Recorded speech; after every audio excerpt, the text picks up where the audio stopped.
Assalamualaikum warahmatullahi wabarakatuh. Perkenalkan, nama saya Lutfi Mujadelia dengan NIM 2241104020076 dari kelas 3 PAIB. Dibuatnya video ini untuk menyelesaikan tugas pada mata kuliah saya, yaitu sumber belajar PAI berbasis multimedia, yaitu ulangan akhir semester. Langsung saja saya akan menjelaskan atau menjawab soal yang pertama, yaitu pertimbangan utama ketika saya mengembangkan sumber belajar PAI berbasis multimedia, yaitu hal-hal yang harus diperhatikan. Tujuan, yang dimana media pembelajaran yang akan dipilih harus dengan sesuai tujuan yang telah ditentukan atau ditetapkan. Yang kemudian keefektivitas, media pembelajaran yang akan dipilih harus efektif dan sesuai dengan siswa. Kemudian kemampuan guru dan siswa. Kemampuan guru dan siswa ini sangat penting karena mereka lah yang akan menggunakan media pembelajaran yang akan mereka pilih. Jika guru tidak memiliki kemampuan untuk menggunakan media pembelajaran, maka pasti proses pembelajaran sangat mengalami kesulitan. Kemudian jika siswa tidak memiliki kemampuan, guru harus mengajarkan kepada siswa untuk menggunakan media pembelajaran tersebut. Hal ini agar siswa dapat berpikir dan berimajinasi sehingga paham dengan materi pembelajaran yang disampaikan oleh guru. Kemudian yang selanjutnya adalah kualitas media, yang dimana media yang harus dipilih harus media yang baik dan sebagai media pendidikan. Kemudian durasi waktu, sebagaimana yang telah ditentukan untuk pembelajaran, yaitu waktu untuk pembelajaran. Jadi penggunaan media pembelajaran harus sesuai dengan waktu yang telah ditentukan selama proses pembelajaran dan cukup digunakan untuk menggunakan media pembelajaran. Tetapi menggunakan media pembelajaran tidak hanya selama satu pelajaran menggunakan media pembelajaran. Hal ini agar tidak terjadi rasa bosan kepada siswa. Kemudian selanjutnya adalah fleksibilitas, yang dimana media pembelajaran yang akan dipilih itu aman dan tidak berbahaya. Selanjutnya adalah ketersediaan sarana dan prasarana. Jadi ketika ingin mengembangkan sumber belajar PAI berbasis multimedia harus mempertimbangkan ketersediaan sarana dan prasarana. Jika media pembelajaran tersebut tidak ada, maka harus membeli atau menyewanya. Kemudian selanjutnya adalah biaya. Biaya ini adalah sangat penting. Dengan menggunakan media pembelajaran sangat diperlukan adanya biaya, yaitu ketika contohnya ingin membeli media pembelajaran, maka dari itu uang yang harus dikeluarkan harus sesuai dengan kebutuhan, yaitu seimbang sesuai dengan manfaat, tidak terlalu mahal dan tidak terlalu murah. Kemudian yang nomor 2 adalah sumber belajar yang akan saya gunakan jika saya menjadi guru PAI untuk mata pelajaran fikih, SKI, dan akidah akhlak.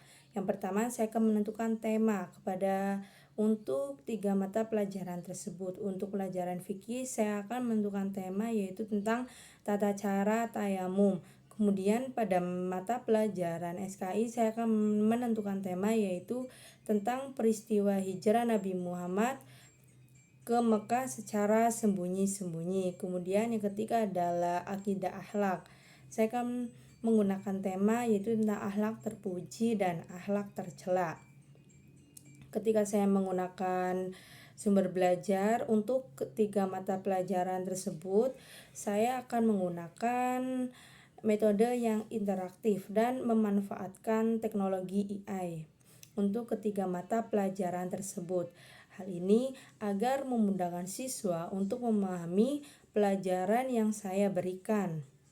Bentuk dari 3 mata pelajaran tersebut, saya akan pertama membuat video pembelajaran.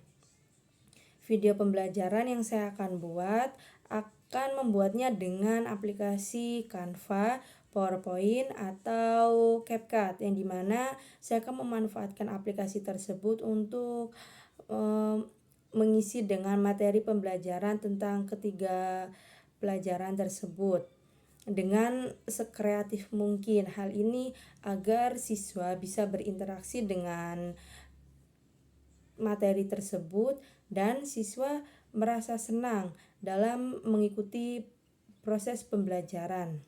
Kemudian yang kedua, saya akan membuat game edukasi, yang dimana di dalam game edukasi tersebut saya dibuatnya dengan tujuan untuk mengetahui seberapa paham siswa mengenai 3 mata pelajaran tersebut, yaitu saya akan memanfaatkan aplikasi Quizizz, yang dimana pada aplikasi tersebut saya akan membuat soal-soal yang berkaitan dengan 3 mata pelajaran yang telah saya buat pada video pembelajaran interaktif. Hal ini di dalam aplikasi Quizizz itu juga terdapat fitur-fitur yang menarik sehingga siswa senang mengikutinya dan senang menjawab soal-soal yang ada di dalam aplikasi Quizizz tersebut. Kemudian capaian saya untuk ketiga mata pelajaran tersebut yaitu yang pertama untuk mata pelajaran fikih, tata cara tayamum, dengan tujuan siswa mengerti pengertian tayamum, hukum tayamum, syarat-syarat tayamum, dan tata cara tayamum. Kemudian untuk mata pelajaran SKI, peristiwa hijrah Nabi Muhammad di Mekah secara sembunyi-sembunyi sehingga siswa dapat memahami dan memiliki imajinasi seperti apa kejadian yang dialami oleh Nabi Muhammad pada waktu itu, dengan siapa Nabi Muhammad hijrah, kemudian tujuan Nabi Muhammad melakukan hijrah tersebut, dan kapan terjadinya hijrah Nabi Muhammad di Mekah itu secara sembunyi-sembunyi. Dengan dibuatnya video pembelajaran dan edukasi, siswa dapat memiliki pemahaman dan memiliki gambaran seperti apa materi-materi yang telah disampaikan oleh saya. Kemudian untuk mata pelajaran akidah akhlak tentang akhlak terpuji dan tercela, hal ini tujuannya agar siswa mengerti mana akhlak terpuji dan mana akhlak tercela, sehingga siswa bisa membedakan antara keduanya tersebut, memahami mengenai akhlak terpuji dan tercela. Kemudian siswa bisa mengamalkannya dalam kehidupan sehari-hari mengenai akhlak terpuji dan menghindarkan akhlak tercela. Untuk 3 mata pelajaran tersebut dengan tujuan yang telah saya sampaikan, hal ini agar siswa bisa menerapkan dalam kehidupan sehari-hari tentang ilmu yang siswa dapatkan. Dan juga dengan menggunakan video pembelajaran dan game edukasi, manfaatnya bagi guru akan mengerti dan paham seberapa pemahaman yang telah siswa dapatkan mengenai ketiga mata pelajaran tersebut, dan guru bisa mengetahui kesulitan pada siswa pada mata pelajaran tersebut. Sehingga guru bisa menemukan solusi untuk mengatasi kesulitan belajar pada siswa tersebut. Yang nomor 3 yaitu mengenai artificial intelligence atau AI. AI adalah kecerdasan buatan yang dibuat oleh manusia dengan meniru kemampuan manusia dan diciptakan untuk menyelesaikan suatu pekerjaan atau tugas manusia atau teknologi komputer atau mesin yang diciptakan untuk memproses informasi, belajar dari pengalaman, dan memutuskan keputusan, dan digunakan untuk menyelesaikan suatu permasalahan yang kompleks dan solusi yang efisien dan akurat. Kemudian karakteristik AI yang pertama adalah sistem yang diciptakan AI itu sengaja dibuat untuk meniru kemampuan yang manusia miliki pada umumnya. Kemudian yang kedua adalah sistem yang diciptakan menggunakan konsep robotik dan logika yang dimana dapat bertindak secara rasional. Kemudian yang ketiga adalah sistemnya dapat bertindak secara rasional, dapat berpikir secara rasional. Karena metode yang ditanamkan pada AI itu akan menghasilkan pikiran yang rasional dan masuk akal. Kemudian yang keempat adalah AI memiliki kemampuan untuk belajar, yang dimana dengan kita memberikan data ke AI seiring berjalannya waktu itu akan meningkatkan kinerja AI dan hasilnya itu akan masuk akal untuk kita terima. Kemudian yang kelima adalah kemampuan untuk beradaptasi dan berinteraksi, di mana teknologi AI ini jika kita ingin menyelesaikan suatu permasalahan dalam bentuk teks, foto, video, atau data, AI secara otomatis akan menemukan solusinya secara mendetail. Jadi AI ini sangat membantu untuk menyelesaikan suatu permasalahan dalam bentuk apapun itu. Kemudian yang keenam adalah AI mampu melakukan tugas secara berulang-ulang. Jika kita ingin menyelesaikan tugas atau pekerjaan, nanti AI itu secara otomatis akan memberikan jawaban dan secara berulang-ulang.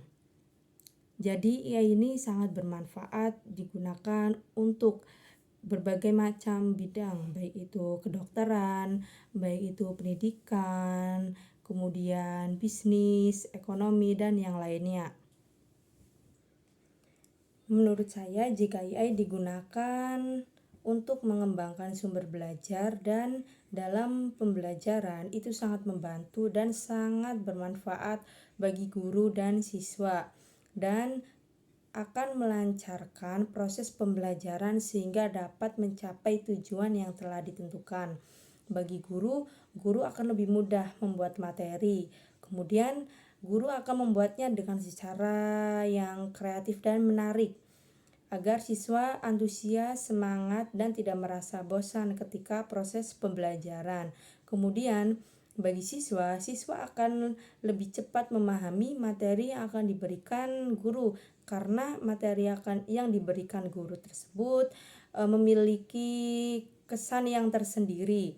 Kemudian bagi guru pun akan bisa mengetahui bagaimana kesulitan belajar siswa dan bisa mengetahui seberapa paham siswa tentang materi yang telah guru sampaikan.